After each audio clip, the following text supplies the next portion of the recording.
And shifting our focus, South Korea's top economic and monetary policymakers met this morning to talk and discuss a wide range of issues like the growing trade tensions between the U.S. and China, as well as the country's grim real economy figures, including the recent job numbers.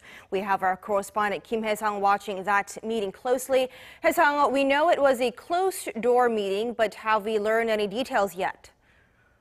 Hi, Semin. Yes, moments ago we heard from Finance Minister Kim Dong-yeon on the latest increase of minimum wage hike of 10.9% for 2019, saying he worries the increase may be a burden on the running the economy in the latter half of this year. The comment following a meeting with the Bank of Korea Governor Ju-yeol this morning, where the two met for the first time in 3 months. It also comes at a critical time, just days after the BOK held its key rate steady for July, lowered its growth forecast for this year by 0.1% to 2.9%, and 2 days before the Finance Ministry is set to release its economic policy measures for the second half. The meeting lasted longer than scheduled by about 30 minutes, ending at 9:25-ish, a head tip to the wide range of economic issues South Korea is facing right now, from the U.S.-China trade spat, poor job figures, high unemployment, to the hefty minimum wage hike.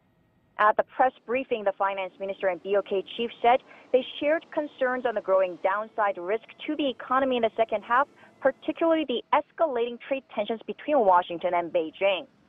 Given that China and the U.S. are the nation's top two trading partners that account for 37% of Korea's exports, the two agreed to evaluate how the trade spat affects the Korean economy and cooperate through a mix of monetary and fiscal policies as preemptive measures to sustain stable domestic growth.